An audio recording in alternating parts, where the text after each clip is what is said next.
हाय दोस्तों, B are lecture classes में आपका स्वागत है। आज हम आपके लिए जीके का मोस्ट इम्पॉर्टेंट एमसीक्यू क्वेश्चन लेके आए हैं, जो कि 2022-23 की एसएससी जीडी में पूछे जाने वाले क्वेश्चन हैं। तो चलिए शुरू करते हैं।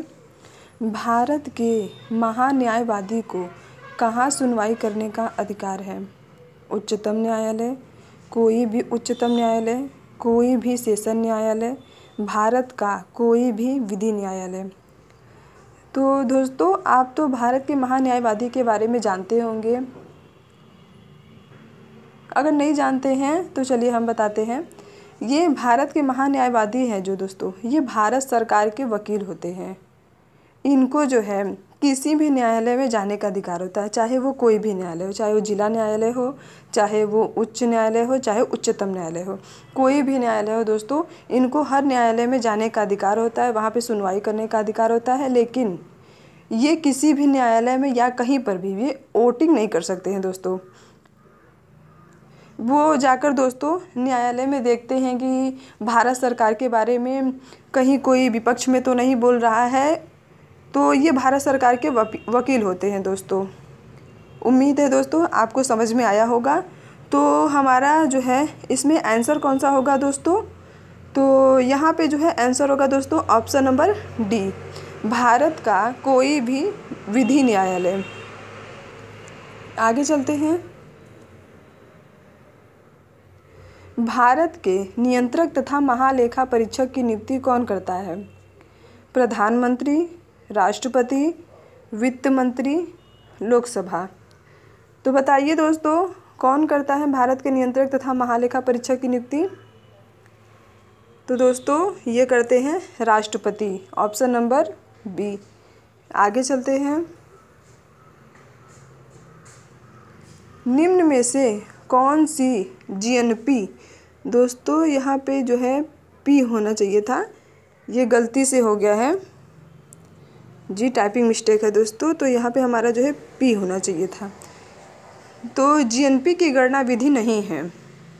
आय उपागम, व्यय उपागम, बचत उपागम, अतिरिक्त मूल्य उपागम। तो बताइए दोस्तों, इसमें से कौन सा है जो जीएनपी की गणना विधि नहीं है? तो इसमें दोस्तों हमारा सही होगा ऑप्शन नंबर ए, आय उपागम। आगे चलते हैं।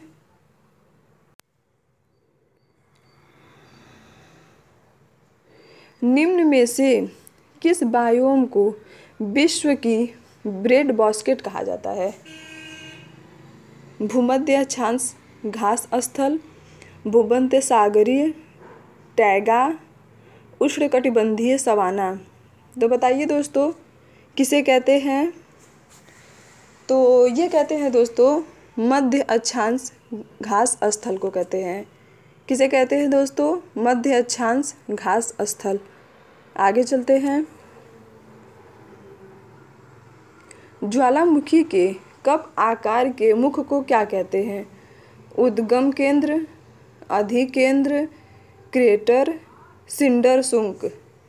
तो बताइए दोस्तों क्या कहते हैं ज्वालामुखी के कप आकार के मुंह को? तो दोस्तों इसे हम कहते हैं क्रेटर कहते हैं। क्या कहते हैं दोस्तों? Crater, option number c. आगे चलते हैं।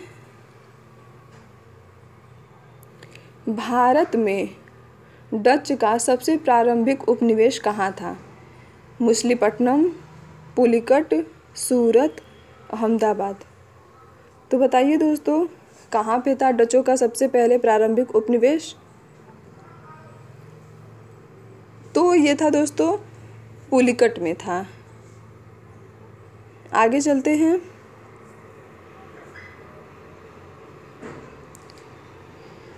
प्राचीन चोल साम्राज्य की राजधानी कहाँ पर थी? उरायूर, कावेरीपट्टनम, तंजावुर, मदुरै। तो बताइए दोस्तों कहाँ पर थी चोल साम्राज्य की राजधानी? तो ये थी दोस्तों उरायूर में थी। कहाँ थी दोस्तों? उरायूर। आगे चलते हैं। स्वघोषित थैलोफाइटों वाले क्लोरोफिल को क्या कहते हैं? शैवाल, लाइकेन, फंजाई, ब्रायोफाइट। क्या कहते हैं दोस्तों? तो ये कहते हैं शैवाल। आगे चलते हैं। दुग्ध जनन हार्मोन्स का स्राव कहाँ पर होता है? स्तन ग्रंथि, प्लेसेंटा, अंडाशय, पीयूष। कहाँ से होता है दोस्तों? तो ये होता है दोस्तों पीयूष से। आगे चलते हैं। क्लोरोफिल में क्या पाया जाता है? लोहा, मैग्नीशियम, कोबाल्ट, जस्ता। दोस्तों ये क्वेश्चन अक्सर एग्ज़ाम में बनते रहते हैं, तो इसको थोड़ा ध्यान से पढ़ लीजिएगा। तो बताइए दोस्तों, क्लोरोफिल में क्या पाया जाता है? तो क्लोरोफिल में पाया जाता है दोस्तों मैग्नीशियम, ऑप्शन नंबर बी। आगे चलते हैं। टेबल शर्करा किस प्रकार की शर्करा है? Fructose, galactose, glucose, sucrose. किस प्रकार की शर्करा है दोस्तों? तो ये है सुक्रोज। आगे चलते हैं। भारत का राष्ट्रीय वृक्ष है नीम, अशोक, इमली, बरगद। तो बताइए दोस्तों क्या है? तो दोस्तों देखिए, भारत का राष्ट्रीय वृक्ष जो है ये क्या है? बरगद है। आगे चलते हैं।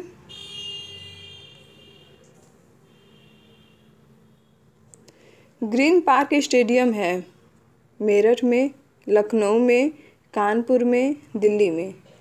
तो बताइए दोस्तों ग्रीन पार्क स्टेडियम कहाँ पे स्थित है? तो दोस्तों ग्रीन पार्क स्टेडियम है कानपुर में है। आगे चलते हैं।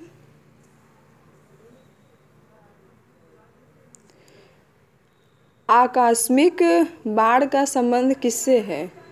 झुंडर तूफान, चक्रवाती तूफान, सुनामी, टॉर्नेडो। किससे है दोस्तों आकस्मिक बाढ़ का संबंध? तो दोस्तों आकस्मिक बाढ़ का संबंध चक्रवाती तूफान से है। किससे है? चक्रवाती तूफान से। आगे चलते हैं।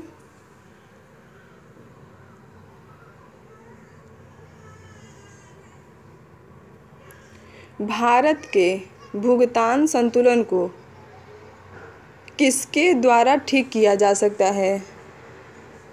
तो दोस्तों यहाँ पे किसके होना चाहिए था, ये मिस्टेक से नहीं हो पाया, टाइपिंग मिस्टेक हो गया। तो यहाँ पे किसके होना चाहिए था?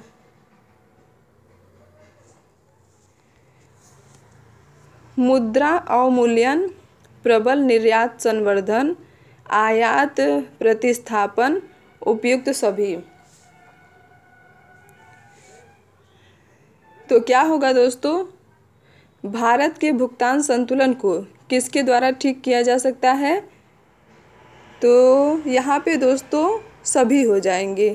क्या होंगे दोस्तों? उपयुक्त सभी हो जाएंगे। आगे चलते हैं। भारत के भौगोलिक मानचित्र कौन तैयार करता है? भारतीय भूवैज्ञानिक सर्वेक्षण, भारतीय सर्वेक्षण, रक्षा मंत्रालय, भारतीय भौगोलिक सर्वेक्षण। तो बताइए दोस्तों, यहाँ पे ज़्यादा लोग आंसर दोस्तों ऑप्शन नंबर ए करेंगे, भारतीय भूवैज्ञानिक सर्वेक्षण। लेकिन ये वाला आंसर सही नहीं होगा। यहाँ पे सही कौन सा होगा दोस्तों? भारतीय सर्वेक्षण, ऑप्शन नंबर बी सही होगा। तो यहाँ पे आप अच्छे से देख लीजिएगा क्वेश्चन को। आगे चलते हैं। निम्न में से द्रविड़ कड़गम के संस्थापक कौन थे?